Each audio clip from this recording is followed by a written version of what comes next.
వైఎస్ఆర్ కాంగ్రెస్ పార్టీకి సంబంధించి పార్టీ మీద అపారమైన నమ్మకం, అపారమైన ప్రేమ రెండింటినీ కలిగి ఉండి వైఎస్ఆర్ పార్టీకి అన్ని రకాలుగా కష్టకాలంలో కూడా తోడుగా నిలబడేందుకు మనస్ఫూర్తిగా వచ్చినందుకు ప్రతి అక్క చెల్లెమ్మకు, ప్రతి సోదరుడికి, స్నేహితుడికి హృదయపూర్వకంగా కృతజ్ఞత తెలుపుకుంటా ఉన్నాను.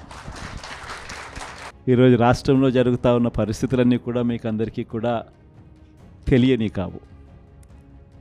రాష్ట్రంలో జరుగుతూ ఉన్న దారుణమైన పరిస్థితులు ఎలాగున్నాయి అంటే ఇంతకుముందు ఎప్పుడు జరగల. అసలు మనం అధికారంలో ఉన్నప్పుడు ఏ రోజు ఎంకరేజ్ చేయాల.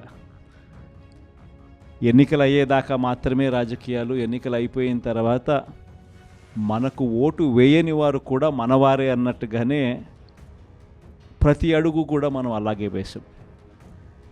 ఏ స్థాయిలో అలా అడుగులు వేసాము అని అంటే ఏకంగా మనకు ఓటు వేయని వారిని సైతం కూడా వెతుక్కుంటూ వెళ్ళి డోర్ డెలివరీ చేస్తూ ప్రతి పథకం కూడా అమలు చేసాం. ఆ స్థాయిలో మంచి చేసే ప్రతి కార్యక్రమానికి శ్రీకారం చుట్టాం. ఎక్కడా కూడా డిస్క్రిమినేషన్ అనేది ఉండకూడదు, ఎక్కడా కూడా కరప్షన్ అనేది ఉండకూడదు అనే ముఖ్యమైన ఉద్దేశాలతో అడుగులు పడ్డాయి. ఎక్కడా కూడా మనకు ఓటు వేశాడా, ఓటు వేయలేదా, నీ కులం ఏమిటి, నీ మతం ఏమిటి, నీ రాజకీయ అఫిలియేషన్ ఏమిటి అని చెప్పి ఇటువంటి ఏవి కూడా ఎప్పుడు కూడా ప్రస్తావనలకు కూడా రాకుండా అడుగులు వేశాం. నా మొట్టమొదట కలెక్టర్ల సమావేశం కానీ, ఎస్పీల సమావేశం కానీ జరిగినప్పుడు ఆ రోజు నేను మాట్లాడిన మాటలు చూసినప్పుడు, ఈరోజు చంద్రబాబు నాయుడు మాట్లాడుతూ ఉన్న మాటలు, ఆయన చేస్తూ ఉన్న చేష్టలు రెండు చూసినప్పుడు ఆశ్చర్యాన్ని కలిగిస్తాయి.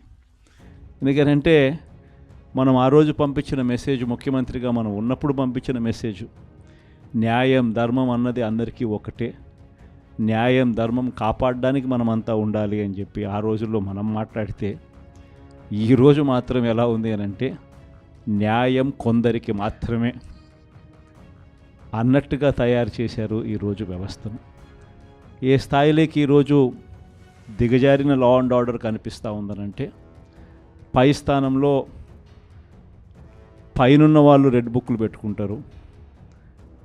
ఆ రెడ్ బుక్లలో మంచి చేసిన వాళ్ళ పేర్లు ఏదైనా పెట్టుకొని వాళ్ళకు మంచి చేసే కార్యక్రమం జరుగుతుందని అంటే అది కాదు.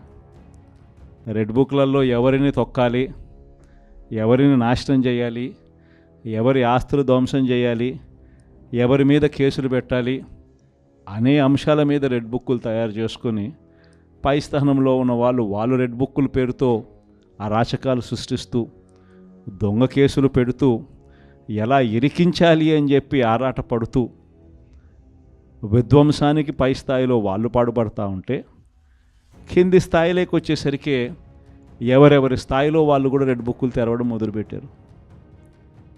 నియోజకవర్గ స్థాయిలో వాళ్ళు, మండల స్థాయిలో ఇంకొకరు, గ్రామ స్థాయిలో కూడా ఇంకొకరు కూడా రెడ్ బుక్స్ ఓపెన్ చేసి వాళ్ళు కూడా విధ్వంసానికి పాల్పడడం జరుగుతూ ఉంది. ఈరోజు ఎక్కడా కూడా న్యాయం కనిపించడం లేదు, ధర్మం కనిపించడం లేదు. పోలీసులు పూర్తిగా ప్రేక్షక పాత్ర వహిస్తూ ఉన్న పరిస్థితులే కనిపిస్తూ ఉన్నాయి. మొట్టమొదటిసారిగా ఈరోజు పోలీసుల సమక్షంలోనే, పోలీసులు దగ్గరికి ఎవరైనా కూడా మాకు అన్యాయం జరిగిందని చెప్పి పోలీసుల దగ్గరికి వెళ్ళి కేసు పెట్టడానికి మనం ప్రయత్నం చేస్తే, ఎదురు కేసులు మనవారిపై కూడా వాళ్ళే పెట్టే పరిస్థితులకి ఈరోజు కనిపిస్తూ ఉన్నాయి. ఎలాంటి దారుణమైన పరిస్థితిలో ఈరోజు వ్యవస్థలు కూడా ఉన్నాయనంటే, అన్ఫార్చునేట్గా మనకు ఒక ఈనాడు, ఒక ఆంధ్రజ్యోతి, ఒక TV5 ఇలాంటి గోబుల్స్ ప్రచారం చేసే మాధ్యమాలు కూడా మన దగ్గర లేవు.